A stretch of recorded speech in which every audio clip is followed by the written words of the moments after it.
소문난 잔치에 먹을 것이 없다고 그러잖아요. 왜? 소문은 항상 과장되고 왜곡되거든요. 지금 이 스바 여왕이 말하는 내용이 뭐예요? 내가 내 나라에서 당신의 지혜에 대해서 들었습니다.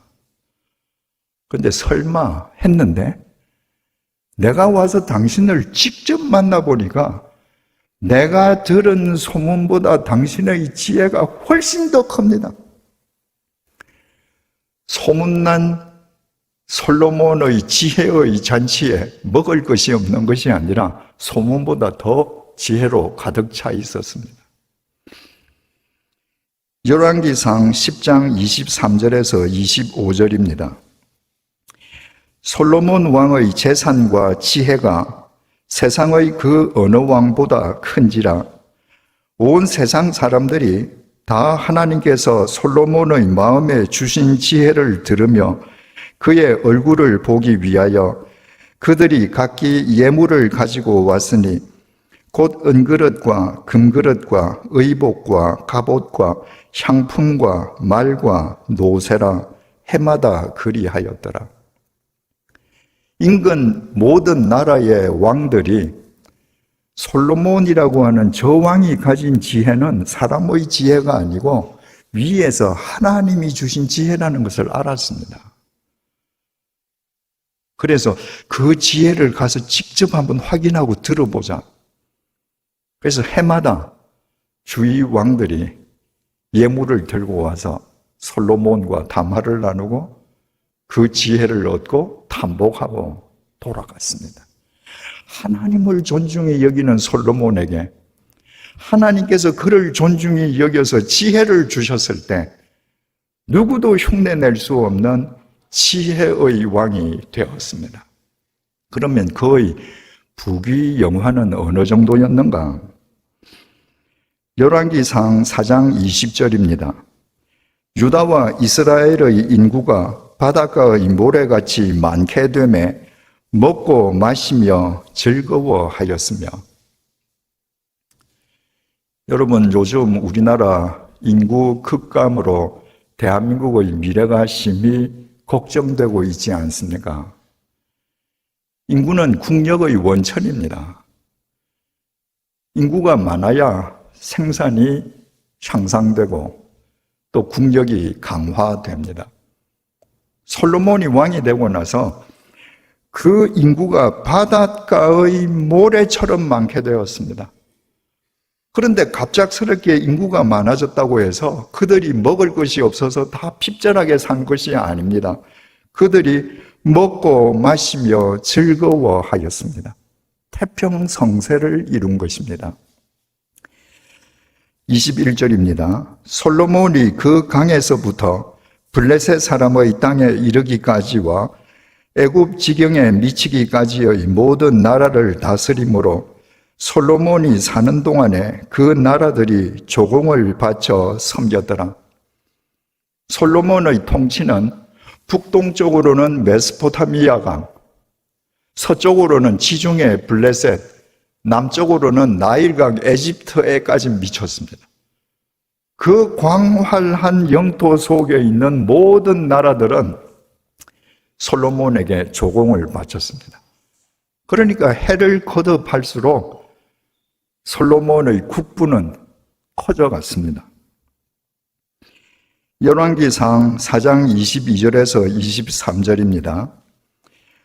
솔로몬의 하루의 음식물은 가는 밀가루가 30고르요, 굵은 밀가루가 60고르요, 살찐 소가 10마리요, 초장의 소가 20마리요, 양이 100마리이며 그 외에 수사슴과 노루와 암사슴과 살찐 새들이었더라. 솔로몬 왕궁에 얼마나 많은 사람들이 함께 일하고 있었으면 하루 식량이 이렇게 커요. 그러면 도대체 이게 몇 사람의 분량의 음식일까? 살찐 소 10마리, 초장의 소 20마리, 소 30마리가 몇 사람 분의 양식이 될 것인가? 이것보다도 더 정확하게 계산할 수 있는 척도가 있습니다. 가는 밀가루가 30고르, 굵은 밀가루가 60고르, 하루에 90고르 밀가루가 소요되었습니다. 이 90고르 밀가루는 매일 14,000명이 먹을 수 있는 빵을 제조하는 밀가루라고 그럽니다. 그러니까 솔로몬 왕궁에는 14,000명이 함께 일한 거예요. 어마어마한 왕궁이죠. 어마어마한 부요 궁적입니다. 열왕기상 10절에서 16절입니다. 솔로몬 왕이 쳐서 느린 금으로 큰 방패 200개를 만들었으니 매 방패에 든 금이 600세겔이며, 큰 방패는 머리에서부터 발끝까지를 다 가리는 방패입니다. 그런데 솔로몬이 그 큰 방패 200개를 금으로 만들었습니다. 그런데 한 방패에 든 금이 600세겔이에요. 600세겔은 금 6.9kg를 의미합니다. 한 개 방패 만드는데 금이 6.9kg가 들어요. 그걸 200개를 만들었습니다. 총 1380kg 금이에요. 이걸 애들 돌반지 한 돈, 두 돈 하는 거 있잖아요. 돈으로 계산하니까 무려 36만 8천 돈입니다. 방패 200개 만드는데. 17절, 또 쳐서 느린 금으로 작은 방패 300개를 만들었으니 내 방패에 든 금이 300마네라. 왕이 이것들을 레바논 나무 궁에 두었더라. 큰 방패는 전신을 가리는 방패고, 작은 방패는 백병전이 벌어질 때 손에 잡고 한 손에는 칼을 잡고 싸우는 거예요. 그런데 작은 방패 300개에도 금을 입혔습니다. 이건 전투용이라기보다는 자기의 부를 과시하기 위한 홍보용이죠. 그런데 작은 방패 하나에는 금이 3만회가 들었는데, 3만회 금은 1.7kg입니다. 그 1.7kg 금을 들여서 하나를 만드는데 그걸 300개를 만들었으니까 300개를 만들면 금 510kg, 13만 6천 돈입니다. 그러니까 큰 방패 200개, 작은 방패 300개, 금으로 만든 걸 다 합치니까 금이 총 1890kg이 소요되었는데 50만 4천 돈입니다. 이거 너무 숫자가 크니까 감이 안 잡히죠. 작년 1년 동안에 우리나라에서 태어난 신생아가 23만 8,300명입니다. 작년 대한민국 수전선에서부터 제주도까지 해서 태어난 23만 8,300명에게 한 돈짜리 금반지를 2개씩 나눠줘도 금반지가 4만 개 남습니다. 이래서 솔로몬의 부귀영화라 합니다. 열왕기상 10장 21절에서 22절입니다. 솔로몬 왕이 마시는 그릇은 다 금이요 레바논 나무 궁의 그릇들도 다 정금이라. 은 기물이 없으니 솔로몬의 시대에 은을 귀히 여기지 아니함은 왕이 바다에 다시스 배들을 두어 히람의 배와 함께 있게 하고 그 다시스 배로 3년에 한 번씩 금과 은과 상아와 원숭이와 공작을 실어 왔습니다. 무역으로 솔로몬 왕국의 국부는 계속 커져갔습니다. 그래서 솔로몬 왕궁의 모든 그릇은 금, 은은 아예 상대도 하지 않았습니다. 그래서 세계 어느 나라든지 부귀영화를 이야기할 때 솔로몬의 지혜와 부귀영화라고 말하지 않습니까? 그게 어디서 생긴 거예요? 하나님을 존중히 여길 때 하나님이 솔로몬을 존중히 여겨주심으로 솔로몬이 지혜와 부귀영화의 왕이 되었습니다. 여러분, 그러면 상식적으로 이 솔로몬이 더 하나님을 경배해야 되지 않겠습니까? 지혜와 부귀영화의 절정에서 또 솔로몬이 뭘 했는가? 예루살렘 성전을 건축해서 하나님께 봉헌하기까지 했습니다. 본래는 그 아버지 다윗이 하고 싶었는데 하나님께서 다윗아, 너는 군인이어서 네 손에 피를 많이 묻혔으니까 네가 짓는 성전은 내가 못 받겠다. 네 아들 솔로몬이 성전을 지어서 내한테 바칠 거야. 하나님으로부터 성전을 지을 사람으로 간택받은 사람이 솔로몬이에요. 이 솔로몬이 예루살렘 성전을 건축하고 하나님께 봉헌한 뒤에 하나님께서 솔로몬에게 나타나셔서 이렇게 말씀하셨습니다. 오늘의 본문입니다. 열왕기상 9장 4절에서 9절 4절입니다.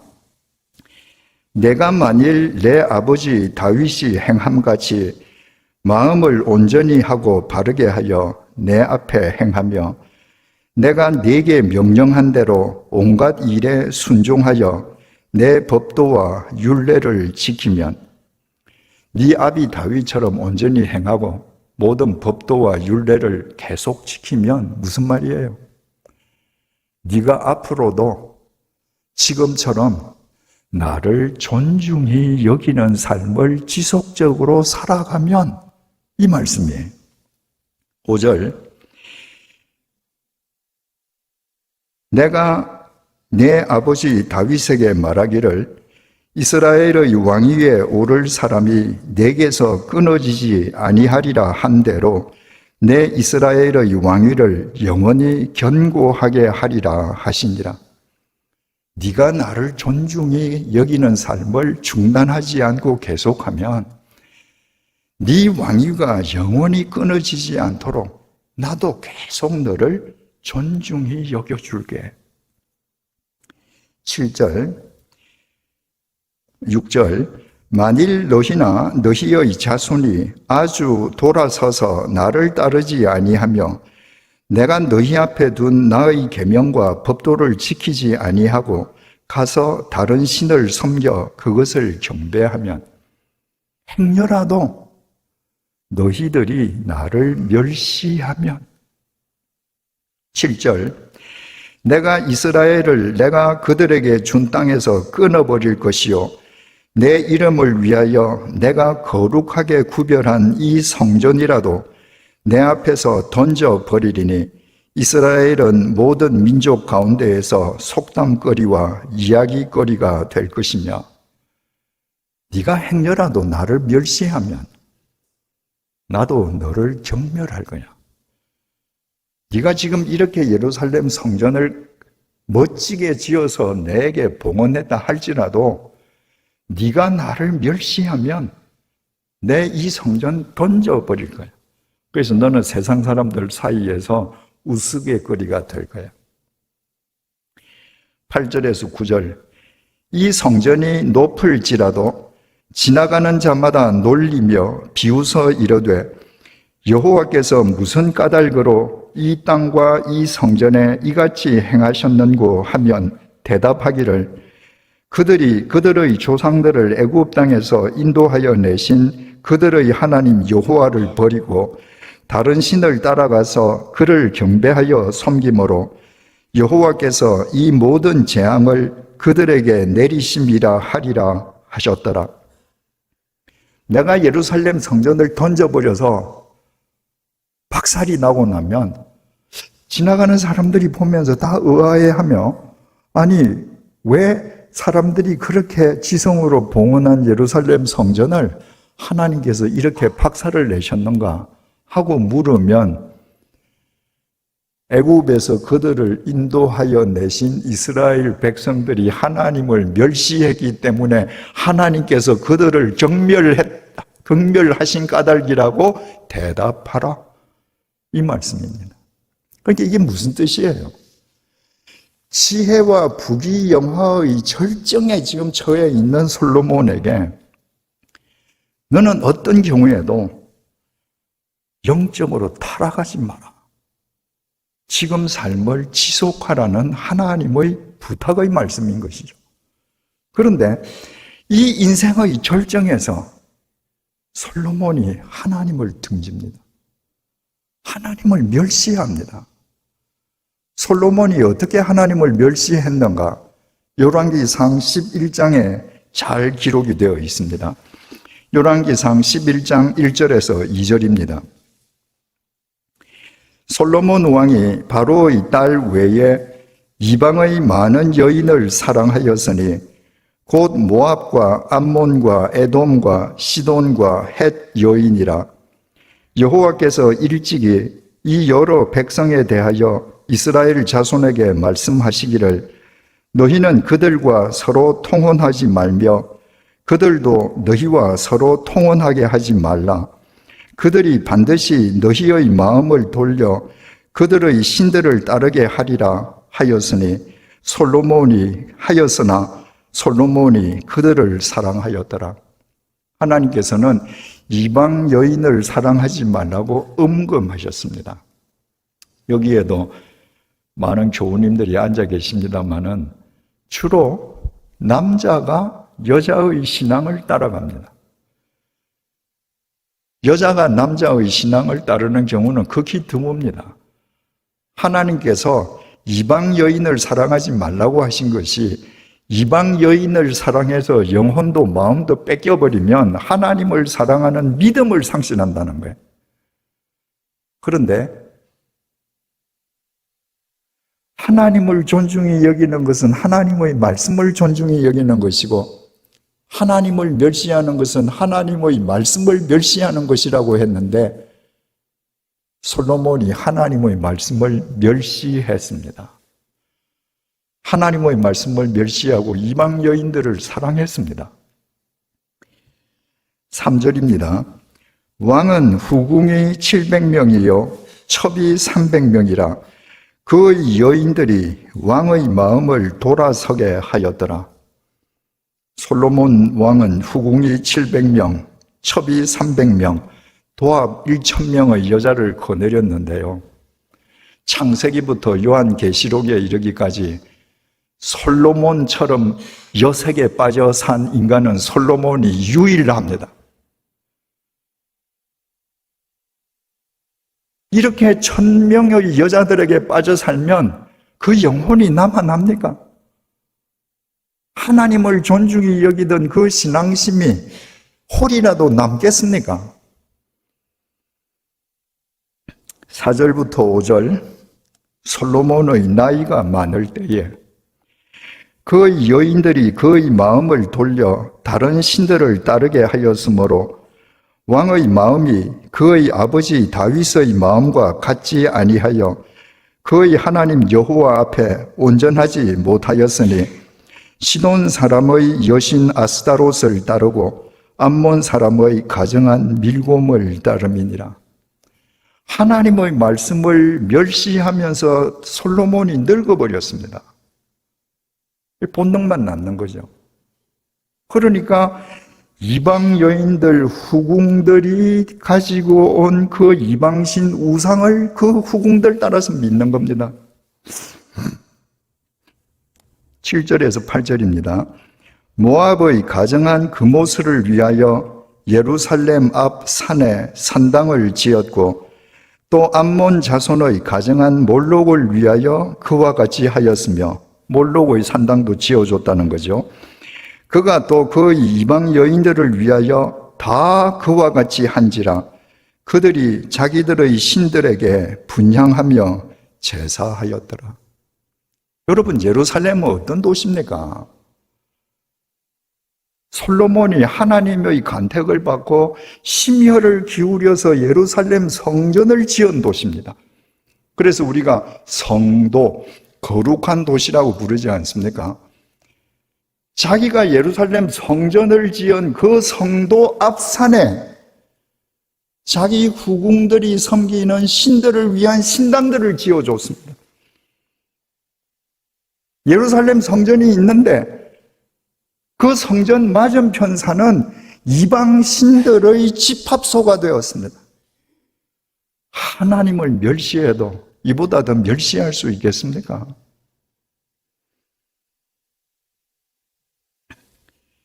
지혜와 부귀영화의 정점에서 솔로몬은 이처럼 공공연하게 노골적으로 하나님을 멸시했습니다.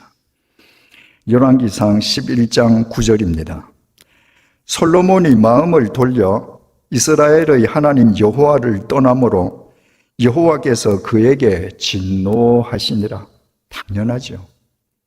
하나님을 멸시하는 솔로몬을 아직까지 하나님이 경멸하시지는 않습니다. 진노만 하십니다. 기회를 주시는 거죠. 여호와께서 일찍이 두 번이나 그에게 나타나시고, 두 번이 언제냐 하면 솔로몬이 기브온에서 1000번제를 드릴 때 첫 번째 나타나셨고, 두 번째는 예루살렘 성전을 봉헌했을 때 두 번째 나타나셨습니다. 그 두 번 나타나셔서 하신 말씀의 요지는 똑같습니다. 네가 나를 존중히 여기면 나도 너를 존중히 여기고, 네가 나를 멸시하면 나도 너를 경멸하리라. 이게 두 번의 말씀의 요지예요. 열왕기상 11장 10절에서 10절입니다. 이 일에 대하여, 이 일이란 솔로몬이 처첩을 1000명을 두고 후궁들의 신들을 위해서 신당을 예루살렘 앞산에 짓고 영적으로 타락하고 하나님을 멸시하는 이 일에 대하여 명령하사 다른 신을 따르지 말라 하셨으나 그가 여호와의 명령을 지키지 않았으므로 여호와께서 솔로몬에게 말씀하시되 내게 이러한 일이 있었고 또 내가 내 언약과 내가 네게 명령한 법도를 지키지 아니하였으니 내가 반드시 이 나라를 네게서 빼앗아 내 신하에게 주리라. 아비 다윗이면 어떻게 했을까요?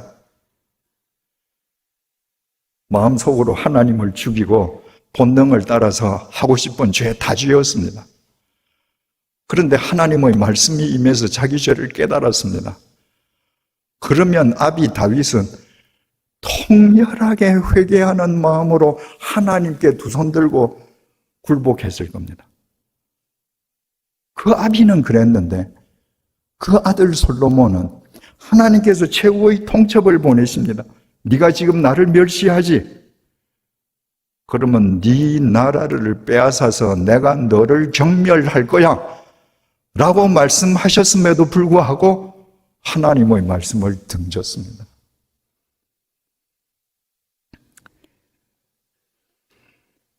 이렇게 하나님을 멸시하는 솔로몬을 그럼 하나님께서는 어떻게 경멸하셨는가?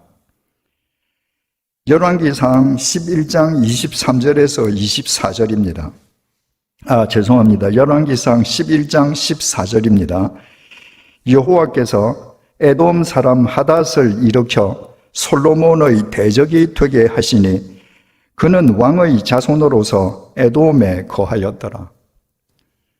솔로몬의 아비 다윗 왕이 에돔을 정벌할 때였습니다. 그때에 에돔 사람을 다 죽였는데 어린 왕자 하닷이 애굽으로 망명을 해서 생명을 보존했습니다. 하나님께서 그 하닷을 애굽에서 불러서 에돔으로 다시 가게 하시고 자기 백성들을 불러 모아서 솔로몬에게 대적하게 하셨습니다. 나라가 찢어지기 시작하는 겁니다. 열왕기상 11장 23절 24절입니다. 하나님이 또 엘리야다의 아들 르손을 일으켜 솔로몬의 대적자가 되게 하시니 그는 그의 주인 소바 왕 하닷 에셀에게서 도망한 자라. 다윗이 소바 사람을 죽일 때에 르손이 사람들을 자기에게 모으고 그 무리의 괴수가 되어 다메섹으로 가서 살다가 거기서 왕이 되었더라. 솔로몬 왕의 아비 다윗이 소바를 정복할 때에 르손이라는 사람이 그 난을 피해서 도망을 가서 자기 백성들을 규합해서 수리아 왕이 되었습니다. 그리고 잘 있다가 하나님께서 또 하나님의 섭리 속에서 솔로몬의 대적자가 되었습니다. 하나님께서 지금 찢으시는 거예요. 열왕기상 11장 26절입니다. 솔로몬의 신하 느밧의 아들 여로보암이 또한 손을 들어 왕을 대적하였으니 그는 에브라임 족속인 스레다 사람이요 그의 어머니의 이름은 스루아이니 과부더라. 여로보암이라는 사람은 솔로몬 왕의 충실한 신하였습니다. 그런데 이 충실한 신하가 솔로몬의 대적자가 되었습니다. 이것 또한 하나님의 섭리였습니다. 하나님께서 아히야 선지자를 여로보암에게 보냈습니다. 솔로몬이 저렇게 나를 멸시하고 있으니 이스라엘 10지파를 떼서 너한테 줄게. 네가 왕이 되라. 여러분, 솔로몬이 하나님을 존중히 여길 때 솔로몬 왕국은 강철보다 강했습니다. 그런데 지혜와 부귀영화의 절정에서 솔로몬이 하나님을 멸시하기 시작했더니 하나님의 경멸 속에서 나라는 4분 5열로 찢어져 갔습니다. 그리고 솔로몬의 사후에 결국 아버지로부터 물려받은 왕국은 영구 분단되고 말았습니다. 하나님의 경멸이었습니다.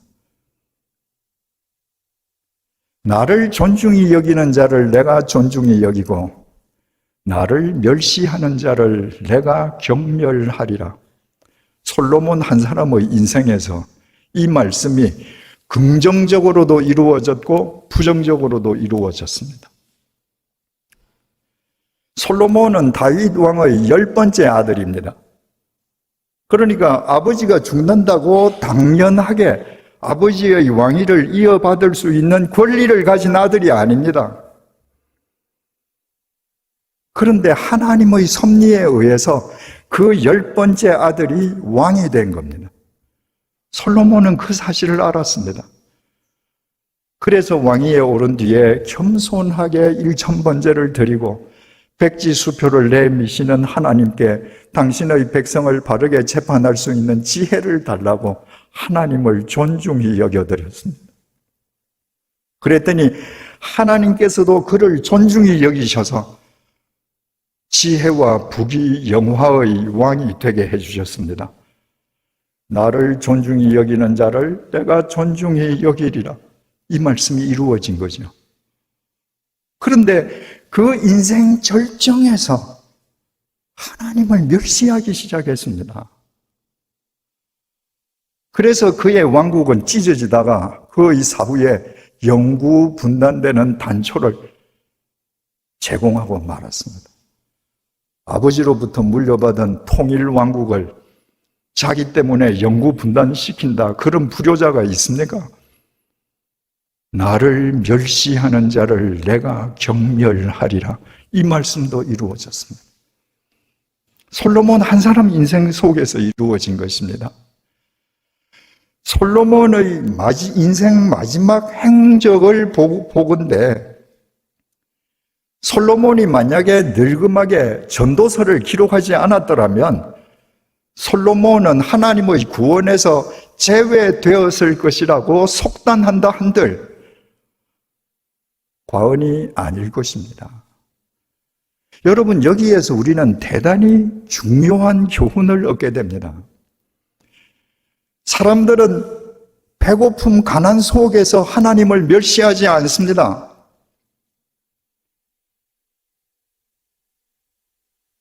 찢어지고 핍절한 상황 속에서 하나님을 등지지 않습니다. 인간들은 인생의 절정에서 오히려 하나님을 멸시합니다. 아담과 하와가 살던 에덴 동산은 모든 것이 결핍된 무의 세상이 아니었습니다. 에덴 동산은 없는 것이 없는 지상 낙원이었습니다. 그 지상 낙원에서 인생의 절정을 누리던 아담과 하와는 하나님의 말씀을 멸시했습니다. 그 결과로 그 지상 낙원에서 쫓겨났습니다. 그것은 하나님을 멸시한 그들에 대한 하나님의 경멸이었고, 아담과 하와 그들 자신의 자업자득이었습니다. 사울 왕이 능력이 있어서 임금이 된 게 아닙니다. 하나님의 은혜 속에 하나님이 핀셋으로 집어내셔서 왕이 되었습니다. 그 사울이 왕위에 앉아서 무소불위의 권력을 휘두르는 인생의 절정에 그는 하나님을 멸시하기 시작했습니다. 그 결과 자신의 왕국, 자신의 사랑하던 군대, 자신의 사랑하는 아들들과 함께 한날 한시 한 장소에서 모두 다 죽고 말았습니다. 하나님의 경멸이었고 사울의 자업자득이었습니다. 어제 본 엘리도 그냥 평범한 서민이 아닙니다. 이스라엘에서 가장 존중받는 대제사장입니다. 그 인생의 절정에서 두 아들과 함께 하나님을 멸시했습니다. 그리고는 두 아들과 함께 멸족당했습니다. 하나님의 경멸이었고 엘리 제사장의 자업자득이었습니다. 오늘 솔로몬도 마찬가지입니다. 그가 가난해서 하나님을 멸시하지 않았습니다. 아직까지도 전 세계에서 부귀영화, 지혜의 대명사로 전해지고 있는 그 솔로몬이 그 인생 절정에서 하나님을 멸시했습니다. 그 결과 그의 왕국은 사분오열되다가 그의 사후 영구 분단되고 말았습니다. 하나님의 경멸이었고 솔로몬의 자업자득이었습니다. 여러분, 유사 이래 이 땅을 거쳐간 인간의 숫자가 얼마나 많겠습니까? 그 많은 인간 가운데에 이 땅에 인간의 모습을 입고 강림하신 성자 하나님을 직접 만나 그분의 제자로 3년 동안 산 사람은 12사람밖에 없습니다. 이 땅을 거쳐간 그 숱한 인간들 가운데에 가장 복받은 12사람입니다. 그 인생의 절정에서 가롯 유다는 은 30냥을 위해서 성자 하나님을 멸시했습니다. 그 결과 그는 목매어 생을 마감했습니다. 하나님의 경멸이었고 가롯 유다의 자업자득이었습니다. 사랑하는 교우 여러분, 지금 어떻게 살고 계십니까? 끝이 보이지 않는 절망의 터널 속에서 눈물로 밤을 지새면서 살고 계십니까? 그렇다면 소망을 가지십시오. 지금이야말로 하나님을 존중히 여기며 살아갈 복된 기회입니다.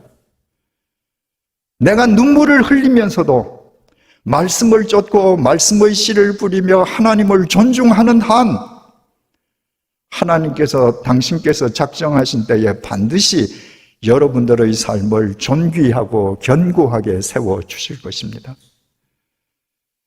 지금 여러분들이 인생의 절정을 구가하고 있습니까? 그러면 지금이 여러분이 하나님을 멸시할 위험 속에 빠져 있음을 잊지 마십시오. 성경에서 하나님을 멸시한 모든 사람들은 인생의 절정에서 하나님을 멸시했습니다. 내가 인생의 절정에서도 하나님을 존중히 여기는 삶을 날마다 훈련하십시다. 인생의 절정 속에서도 하나님의 말씀을 존중히 여겨 말씀을 쫓는 일상을 견고하게 세워 가십시다. 나를 존중히 여기는 자를 내가 존중히 여기고 나를 멸시하는 자를 내가 경멸하리라. 이것이 믿음의 원칙임을 잊지 마십시다. 믿음은 자업자득임을 잊지 마십시다. 이것을 잊지 않는 사람을 통해 하나님께서는 새 시대의 역사를 이루어 가실 것입니다.